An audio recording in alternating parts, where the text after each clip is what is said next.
శ్రీమాత్రే నమః. అందరికీ నమస్కారం. కార్తీక పురాణం 16వ అధ్యాయం గురించి ఇప్పుడు మనం తెలుసుకుందాం. ఓం నమః శివాయ. వశిష్ఠ మహాముని మళ్ళీ చెప్తున్నారు, దామోదరుడికి ప్రీతిగా ఈ కార్తీక వ్రతాన్ని చెయ్యని వారు ఎప్పటికీ నరకలోకం నుంచి విముక్తి పొందలేరు. కార్తీక మాసం నెల రోజులు కూడా నియమంగా తాంబూలాన్ని దానంగా ఇచ్చిన వారు ఈ భూమికే ప్రభు అవుతారు. కార్తీక మాసం నెల రోజులు పాడ్యమి మొదలైన దగ్గర నుంచి ప్రతిరోజు శ్రీహరి సన్నిధిలో భక్తితో దీపం వెలిగించిన వారు అన్ని పాపాలని పోగొట్టుకోగలుగుతారు. అంతేకాకుండా వైకుంఠాన్ని చేరుకుంటారు. కార్తీక మాసంలో పౌర్ణమి రోజు సంతానాన్ని కోరుకునేవారు సూర్యుడికి పూజ చేసుకోవాలి, స్నానము దానము చేసుకోవాలి. అలా అయితే సత్సంతానం కలుగుతుంది. శ్రీహరి సన్నిధిలో కొబ్బరికాయ దక్షిణ తాంబూలాలను కార్తీక మాసంలో దానంగా ఇచ్చిన వారికి సంతానం లేకపోవటం అనేది ఉండదు. రోగములతో బాధపడవలసిన అవసరం ఉండదు. హఠాత్ మరణాల్లాంటివి జరగవు. కార్తీక మాసంలో పౌర్ణమి రోజు శ్రీహరి ఎదుట ఎవరైతే స్తంభదీపాన్ని పెడతారో వారు వైకుంఠాన్ని చేరుకుంటారు. కార్తీక మాసంలో హరిసన్నిధిలో స్తంభదీపాన్ని పెట్టిన వారికి కలిగే పుణ్యం చెప్పడం నాతరం కాదు. కార్తీక మాసంలో పౌర్ణమి రోజున స్తంభదీపాన్ని చూసిన వారికి కూడా పాపాలన్నీ తొలగిపోతాయి. అది ఎలా అంటే, సూర్యోదయమైన వెంటనే చీకట్లు ఎలా తొలగిపోతాయో అతని నుంచి అతను చేసిన పాపాలు కూడా అలాగే దూరమైపోతాయి. కార్తీక మాసంలో స్తంభదీపాన్ని పెట్టగలిగే సామర్థ్యం ఉండి కూడా పెట్టని వారు ఎవరైతే ఉంటారో వారు ఎప్పటికీ నరకలోకం నుంచి విడుదల కారు. స్తంభదీపాన్ని సాలిధాన్యము నువ్వులతోనూ దీపం పెట్టాలి. శిలతో కానీ కర్రతో కానీ స్తంభాన్ని చేయాలి. దాన్ని దేవాలయం ఎదుట ఉంచాలి. దానిపైన దీపం పెట్టాలి. అలా చేస్తే వారు శ్రీహరికి ప్రీతిపాత్రులవుతారు.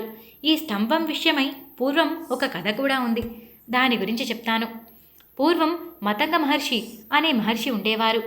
ఆయన ఆశ్రమం ఎన్నో వృక్షాలతో కూడిన ఒక స్థలంలో ఉండేది. అక్కడే ఒక విష్ణు ఆలయం కూడా ఉండేది. ఆ ఆలయం చుట్టూ కూడా వనం ఉండేది. కార్తీక వ్రతం చేయటంలో ఆ మునీశ్వరుడు చాలా నిమగ్నమయ్యారు. అక్కడున్న మునులంతా కూడా ఎంతో భక్తి శ్రద్ధలతో శ్రీ మహావిష్ణువుని షోడశోపచారాలతో పూజిస్తున్నారు. అందులో ఒక ముని ఇలా చెప్తున్నారు, ఓ మునీశ్వరులారా వినండి. కార్తీక మాసంలో శివుని ముందు స్తంభదీపాన్ని పెట్టిన వారు వైకుంఠంలో స్థిర నివాసం ఏర్పరచుకుంటారు. కాబట్టి మనం అందరం కూడా ఆలయం ముందు స్తంభదీపాన్ని పెడదాము. ఈరోజు కార్తీక పౌర్ణమి, చాలా విశేషమైన రోజు. ఈరోజు సాయంకాలం స్తంభదీపాన్ని వెలిగిద్దాము. అలా చేస్తే శ్రీహరికి ప్రీతిపాత్రుడవుతారు అని వారందరూ నిర్ణయించుకున్నారు.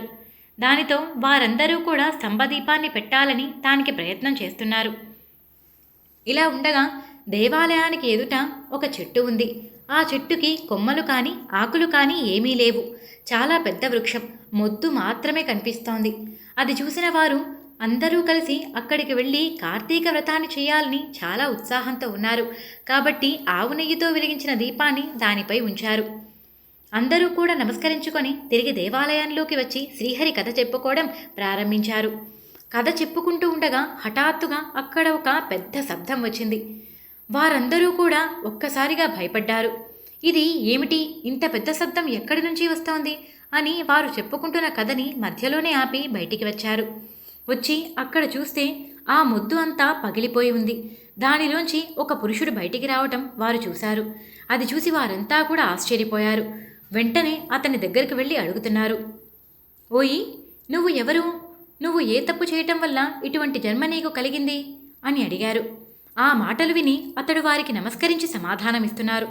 ఓ బ్రాహ్మణోత్తములారా, నేను పూర్వజన్మలో బ్రాహ్మణుడని, రాజ్యాన్ని పరిపాలిస్తూ ఉండేవాడిని. ధనము, గుర్రాలు, ఏనుగులు, రథములు, కాల్బంటులు ఇటువంటివి ఎన్నో నాకు ఉన్నాయి.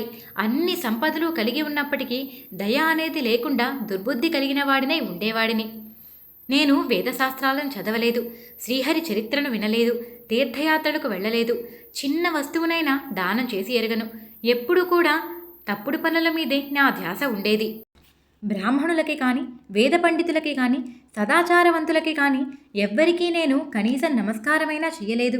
ఎప్పుడూ బ్రాహ్మణుడి దగ్గర నుంచి ధనాన్ని ఆశించానే కానీ నేను ఎప్పుడూ ఎవ్వరికీ కూడా ధనాన్ని ఇవ్వలేదు. అవసరార్థమై ఎవరైనా నా దగ్గరికి ధనానికి వస్తే సరే ఇస్తాను అని చెప్పానే కానీ ఏ రోజు ఎవ్వరికీ ఇవ్వలేదు. ఇలా నా దుర్బుద్ధితో రోజులు గడుపుకుంటూ వచ్చేశాను. ఇలా కొంతకాలం గడిచాక చనిపోయాను. నరకలోకానికి చేరుకున్నాను. అక్కడ నానాయాతనలు అనుభవించి తరువాత భూమి మీదకి వచ్చి పుట్టాను. 52,000 సార్లు కుక్కగా పుట్టాను. తర్వాత 10,000 సార్లు కాకిగా పుట్టాను. ఆ తర్వాత 10,000 సార్లు తొండగా పుట్టాను. ఆ తర్వాత 10,000 సార్లు పురుగుగా పుట్టాను. ఆ తర్వాత 1,000,000 సార్లు వృక్షంగా పుట్టాను. వృక్షముగా పుట్టినప్పటికీ ఆకులు కానీ కొమ్మలు కానీ పళ్ళు కానీ లేని ఒక మొద్దులాగే ఉన్నాను. 1,000,000 సార్లు ఇదే జన్మలో ఉన్నాను. ఆఖరికి ఇప్పుడు నాకు ఇంతటి దుర్లభమైన ముక్తి కలిగింది. దీనికి కారణమేంటో నాకు తెలియడం లేదు. దయచేసి నాకు ఇది తెలియజేయండి అని ప్రార్థించగా ఆ మునీశ్వరుడు అంటున్నారు, కార్తీక మాసఫలము యథార్థమైనది, ప్రత్యక్ష మోక్షాన్ని ఇస్తుంది. ఇదే అందుకు నిదర్శనం. చివరికి రాతికి కూడా మోక్షాన్ని ఇవ్వగలిగే సామర్థ్యం ఈ కార్తీక మాసానికి ఉంది. అందులోనూ ఈ పౌర్ణమి సమస్త పాపకాలను కూడా నశింపజేయగలుగుతుంది. ఈ పౌర్ణమి రోజు స్తంభదీపాన్ని పట్టడం చాలా శుభప్రదం. ఇలా చేయటం వల్ల ఎంతటి మహాపాతకాలైనా తొలగిపోతాయి. అందుకు ఇదే నిదర్శనం అని వారు మాట్లాడటం విన్నారు. ఇంతలో ఆ పురుషుడు వారి మాటలు విని మళ్ళీ అడుగుతున్నారు, ఓ మునీశ్వరులారా, దేనివల్ల మోక్షం కలుగుతుంది? దేనివల్ల మనిషి ముక్తుడు కాలేడు? ఈ పాపపుణ్యాలకి కారణమేమిటి? దేనివల్ల మనిషి యొక్క ఇంద్రియాలు కట్టబడి ఉంటాయి? మోక్షప్రాప్తి ఎలా చేసుకోవాలి? వీటిని నాకు దయచేసి తెలియజేయండి స్వామి అని వేడుకున్నారు. ఆ మునీశ్వరుడు అందుకు అంగీకరించి అతనికి సమాధానం చెప్పడం మొదలుపెట్టారు. వారు ఆయనతో ఏమని చెప్పారు? ఆయన ఏం తెలుసుకున్నారు? దీని గురించి వినాలి అంటే మనం వచ్చే అధ్యాయం తెలుసుకోవాలి. ఈ అధ్యాయం ఇక్కడితో సంపూర్ణం. 17వ అధ్యాయంతో మళ్ళీ కలుసుకుందాం. నేను చెప్పిన తీరు మీకు నచ్చినట్టయితే వీడియోకి ఒక లైక్ చేయండి. మన ఛానల్ని చూడటం ఇదే ఫస్ట్ టైం అయితే సబ్స్క్రైబ్ చేసుకోండి. పక్కనే ఉన్న బెల్ సింబల్ని ఆన్ చేసుకోవడం మర్చిపోకండి.